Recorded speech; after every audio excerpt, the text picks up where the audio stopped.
അസ്സലാമലൈക്കും ഫസീസ് വേൾഡിലേക്ക് എല്ലാവർക്കും സ്വാഗതം. ദോശ അതുപോലെ തന്നെ ചോറിൻ്റെ ഒക്കെ കൂടെ കഴിക്കാൻ പറ്റിയ നല്ലൊരു അടിപൊളി ചമ്മന്തിയുടെ റെസിപ്പി ആയിട്ടാണ് ഞാൻ വന്നിട്ടുള്ളത്. അപ്പോൾ നമുക്ക് ഈ ചമ്മന്തി എങ്ങനെ ഉണ്ടാക്കണമെന്ന് നോക്കിയാലോ. അതിന് മുമ്പായിട്ട് വീഡിയോ കാണുന്ന എല്ലാവരും നമ്മളെ ചാനൽ ഒന്ന് സബ്സ്ക്രൈബ് ചെയ്യണം കേട്ടോ. അതുപോലെ തന്നെ ലൈക്ക് ചെയ്യാനും ഷെയർ ചെയ്യാനും കമൻറ്റ് ചെയ്യാനും മറക്കരുത്. പിന്നെ സബ്സ്ക്രൈബ് ചെയ്ത് കഴിഞ്ഞാൽ തൊട്ടടുത്തൊരു ബെല്ലൈക്കൺ വരും. അതുകൂടെ പ്രസ് ചെയ്താൽ ഞാനിടുന്ന വീഡിയോസിൻ്റെ എല്ലാ നോട്ടിഫിക്കേഷനും നിങ്ങൾക്ക് കിട്ടും. അപ്പോൾ നമ്മളെ ചട്ടി നല്ലതുപോലെ ചൂടായിട്ടുണ്ട്.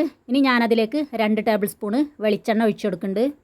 ഇപ്പോൾ എണ്ണ നല്ലതുപോലെ ചൂടായിട്ടുണ്ട്. ഇനി ഞാനതിലേക്ക് ഒരു 5 ഉണക്കമുളക് ഇട്ട് കൊടുക്കുന്നുണ്ട്. ഇനി ഇതുപോലെ കൈയെടുക്കാതെ ഇളക്കിക്കൊണ്ടിരിക്കണം, അല്ലെങ്കിൽ ഇത് പെട്ടെന്ന് കരിഞ്ഞു പോവും. ഇത് ചെറുതായിട്ടൊന്ന് ക്രിസ്പി ആയിട്ട് വരും. അതുപോലെ തന്നെ ഇതിൻ്റെ കളറൊന്ന് ചെറുതായിട്ട് മാറി വരും കേട്ടോ. ആ സമയം വരെ ഇത് ഇളക്കിക്കൊണ്ടിരിക്കണം. ഇനി ഇതിലേക്ക് ഒരു സവാള കട്ട് ചെയ്തത് ഇട്ട് കൊടുക്കുന്നുണ്ട്. ചെറുതായിട്ടൊന്ന് മിക്സ് ചെയ്ത് കൊടുക്കുക. ഒരു മീഡിയം ഫ്ലെയിമിൽ ഇട്ട് കൊടുത്താൽ മതി കേട്ടോ, അല്ലെങ്കിൽ ഇതെല്ലാം കൂടെ പെട്ടെന്ന് കരിഞ്ഞു പോകാൻ സാധ്യത ഉണ്ട്. ഇതിലേക്ക് ഞാൻ 1 ടീസ്പൂണ് കാശ്മീരി മുളക് പൊടി ഇട്ട് കൊടുക്കുന്നുണ്ട്. അപ്പോൾ ഇത് വേണമെന്നുണ്ടെങ്കിൽ ചേർത്ത് കൊടുത്താൽ മതി കേട്ടോ, നിർബന്ധമൊന്നുമില്ല.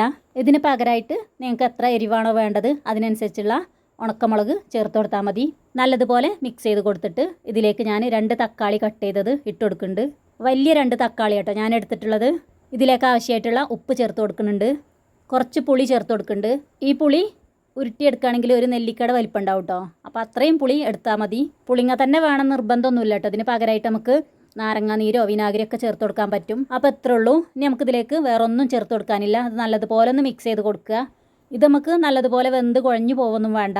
ഒരു പകുതി വേവ് അല്ലെങ്കിൽ ഒരു 1/4 ഭാഗമൊക്കെ വെന്ത് കിട്ടിയാൽ മതി. അപ്പോൾ ഇത്ര വെന്ത് കിട്ടിയാൽ മതി കേട്ടോ. ഇപ്പം ഞാൻ ഗ്യാസൊക്കെ ഓഫ് ചെയ്ത് കൊടുത്തിട്ടുണ്ട്. ഇനി ഇത് നല്ലതുപോലെ ചൂടാറിയിട്ട് നമുക്കിത് അരച്ചെടുക്കാനുള്ളതാണ്. അതുവരെ നമുക്കൊന്ന് വെയിറ്റ് ചെയ്യാം. അപ്പോൾ നമ്മൾ നേരത്തെ വേവിച്ചെടുത്തിട്ടുള്ള സവാള, തക്കാളി ഇതെല്ലാം നല്ലതുപോലെ ചൂടാറി വന്നിട്ടുണ്ട്. ഇനി അത് മുഴുവനായിട്ട് ഞാൻ ഈ മിക്സിൻ്റെ ജാറിലേക്ക് ഇട്ട് കൊടുക്കുന്നുണ്ട്. പുളിങ്ങ ചേർത്ത് കൊടുക്കുന്നത് ഇഷ്ടമല്ലാന്നുണ്ടെങ്കിൽ ഈ സമയത്താണ് ഇതിലേക്ക് വിനാഗിരി അല്ലെങ്കിൽ നാരങ്ങാനീരൊക്കെ ചേർത്ത് കൊടുക്കേണ്ടത്. അപ്പോൾ അത് മുഴുവനായിട്ട് ഇതിലേക്ക് ഇട്ട് കൊടുത്തിട്ടുണ്ട്. ഇനി ഇത് അടച്ചു വെച്ചിട്ട് നല്ലതുപോലെ അരച്ചെടുക്കണം. ഫൈൻ പേസ്റ്റായിട്ട് അരച്ചെടുക്കണം കേട്ടോ. അപ്പോൾ നമ്മളെ ചമ്മന്തി ഇവിടെ നല്ലതുപോലെ അരച്ചെടുത്തിട്ടുണ്ട്. അപ്പോൾ ഇത്ര ഉള്ളൂ കേട്ടോ, നമ്മളെ ചമ്മന്തി ഇവിടെ റെഡി ആയിട്ടുണ്ട്. ഗോതമ്പ് ദോശ ഉണ്ടാക്കുന്ന സമയത്താട്ടോ ഞാനിത് കൂടുതലായിട്ട് ഉണ്ടാക്കാറുള്ളത്. ഗോതമ്പ് ദോശയുടെ കൂടെ ഈ ചമ്മന്തി കൂട്ടി കഴിക്കാൻ നല്ല ടേസ്റ്റാണ്. അപ്പോൾ ഇനി ഈ ചമ്മന്തി ഞാൻ ഇതുപോലൊരു ബൗളിലേക്ക് ഇട്ട് കൊടുക്കുന്നുണ്ട്. അപ്പോൾ എല്ലാവരും ഇതുപോലെ ഒന്ന് ഉണ്ടാക്കി നോക്കുക. ഒരു പ്രാവശ്യം ഉണ്ടാക്കി നോക്കിയാലല്ലേ നമുക്കിതിൻ്റെ ടേസ്റ്റ് അറിയുള്ളൂ. അപ്പോൾ എല്ലാവരും ഇതുപോലെ ഒന്ന് ട്രൈ ചെയ്യുക. അതുപോലെ തന്നെ നമ്മളെ ചാനൽ സബ്സ്ക്രൈബ് ചെയ്യാൻ മറക്കരുത് കേട്ടോ. പിന്നെ നിങ്ങൾക്ക് ഈ വീഡിയോ ഇഷ്ടമായെങ്കിൽ ലൈക്ക് ചെയ്യാനും ഷെയർ ചെയ്യാനും കമൻറ്റ് ചെയ്യാനും മറക്കരുത്. അപ്പോൾ ഓക്കെ, അസ്സലാമു അലൈക്കും.